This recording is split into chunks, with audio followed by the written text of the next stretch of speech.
Have you ever wondered if the story you know about the sons of God who visited Eve in the Garden of Eden truly reflects the whole truth?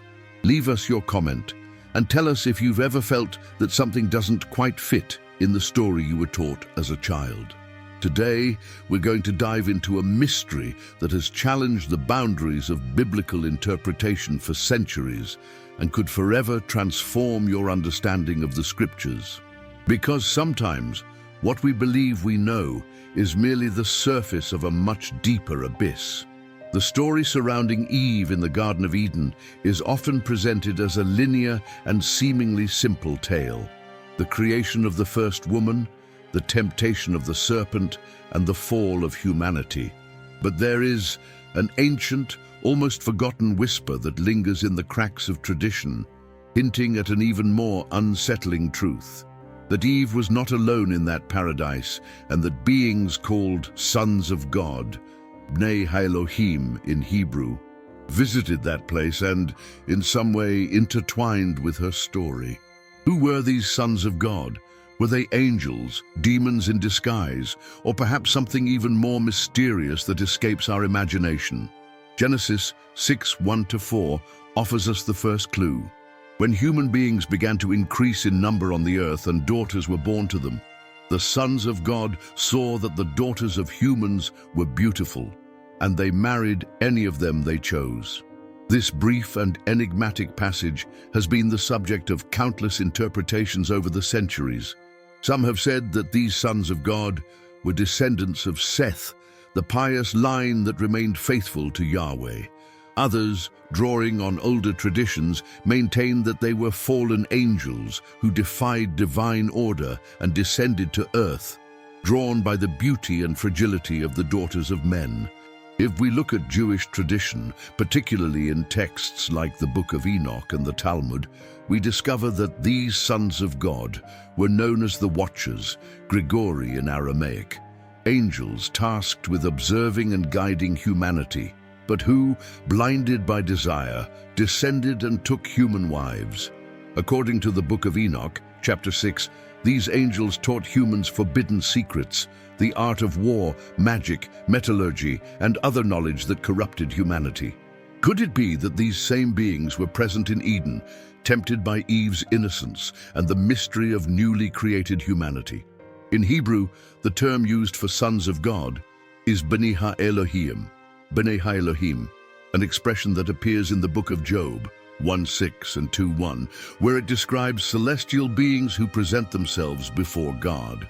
This same expression has been used by many scholars to suggest that these sons of God were not mere humans, but celestial beings, angels with a specific purpose and at the same time a dangerous freedom.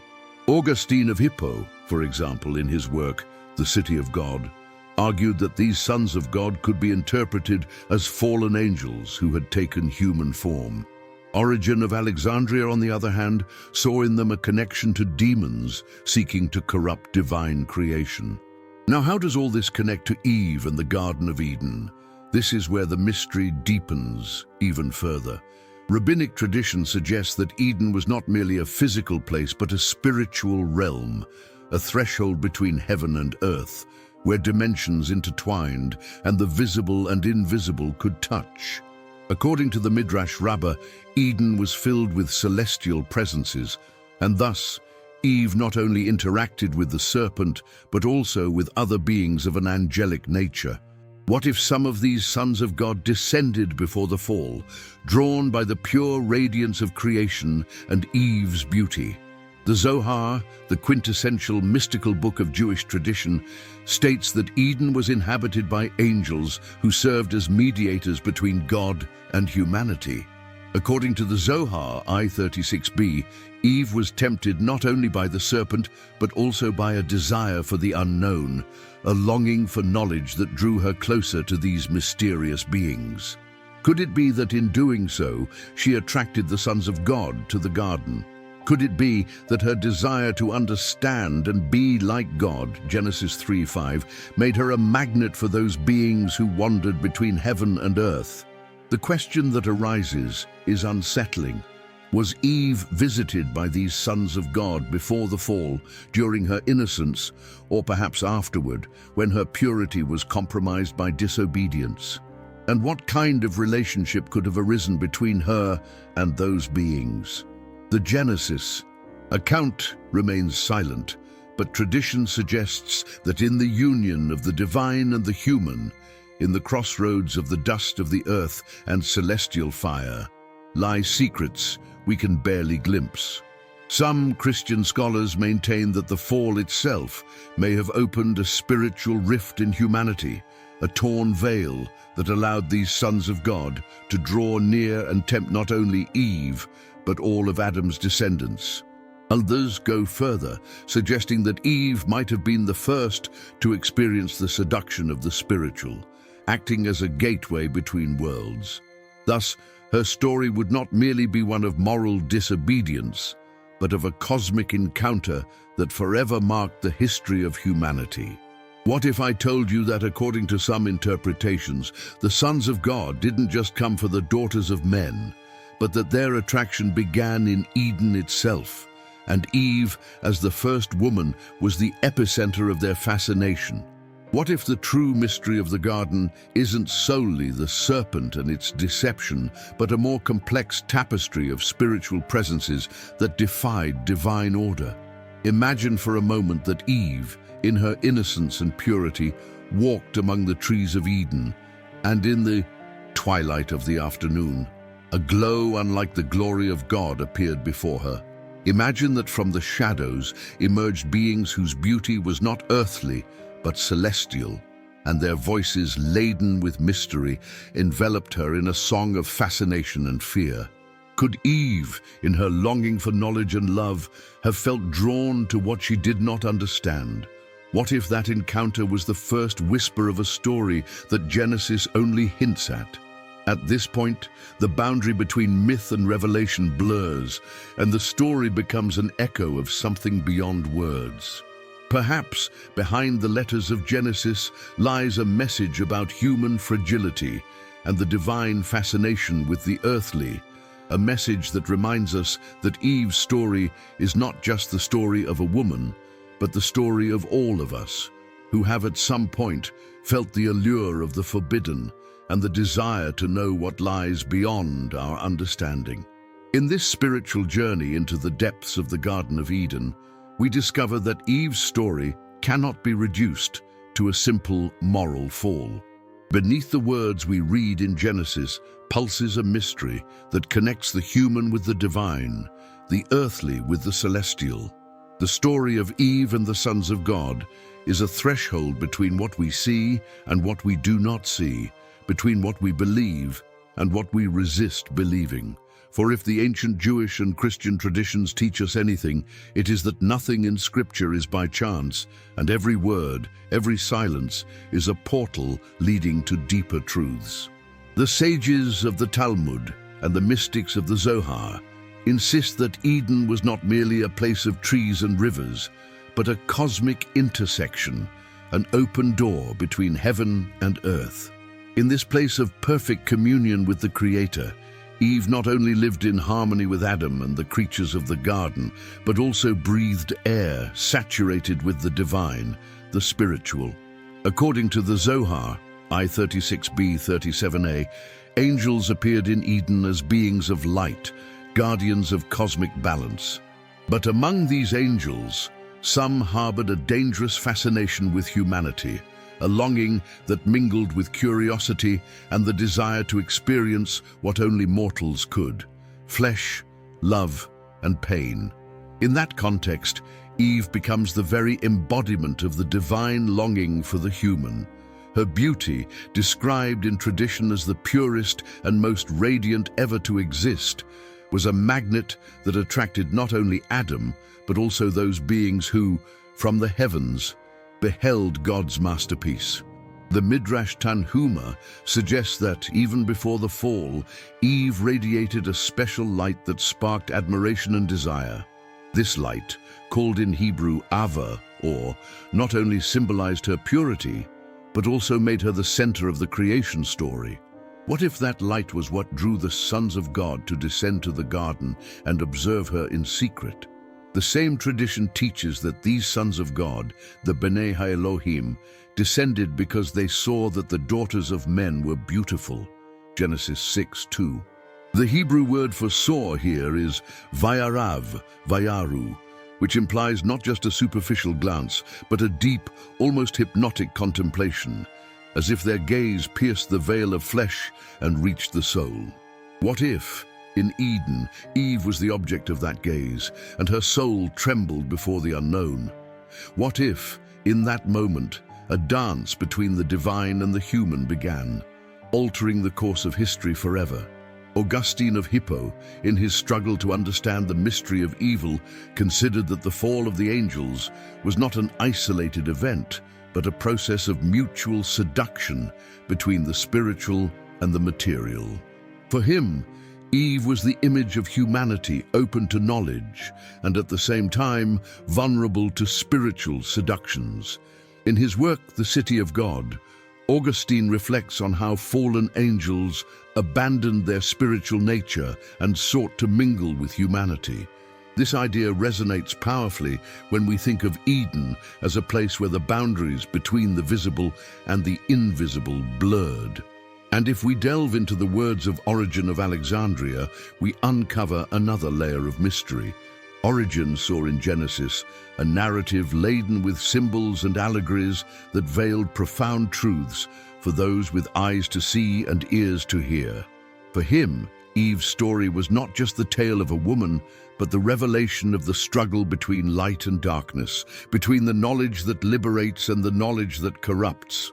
Could it be that, in yielding to temptation, Eve not only tasted the fruit of the tree, but also awakened in herself a desire for the divine, a desire that led her to cross the boundaries of what was permitted?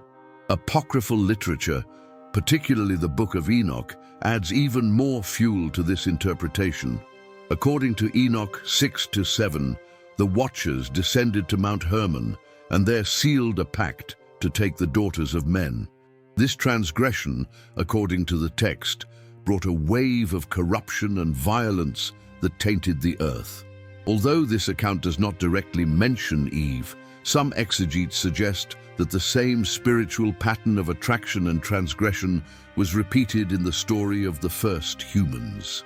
Eve, as the first woman, becomes a symbol and archetype of that dangerous attraction between the divine and the human. But what does this mean for us today? Why is it relevant to know whether Eve was visited by celestial beings and whether her story is intertwined with that of fallen angels? Perhaps because her story is our story, and because the Garden of Eden is not just a place lost in time, but a mirror of our own spiritual struggles. All of us, in some way, walk through a garden where the divine and the human meet, where good and evil intermingle, and where the decisions we make shape our destiny. In that inner garden, like Eve, we witness mysterious presences that whisper promises of wisdom and power. Some of these whispers come from the Holy Spirit, guiding us toward the light, but others, more subtle and seductive, come from those who fell from the heights, the sons of God who defied divine order.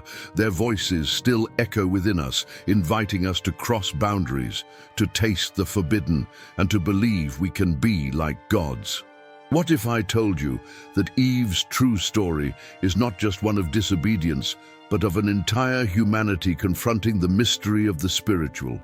What if I told you that each of us carries within a garden where good and evil, the divine and the demonic, the visible and the invisible, are woven together in a drama that repeats itself generation after generation? The next time you read Genesis, don't see it merely as an ancient story, but as a mirror of your own soul. For in the story of Eve and the sons of God is written the story of all of us, a journey that begins in innocence and ends in the discovery that truth sometimes hides in the shadows. And perhaps, just perhaps, those shadows call us to discover who we truly are and who those beings are that watch us from the other side of the veil. In this silence that envelops the Garden of Eden, we understand that the story of Eve and the sons of God offers us much more than a moral lesson or a mere episode of disobedience. It opens the door to a spiritual revelation that transcends time and space. In Eve's story lies an echo of what we are and what we long to be, a struggle between the light that calls us to communion with the Creator and the shadows that tempt us with whispers of forbidden power and knowledge.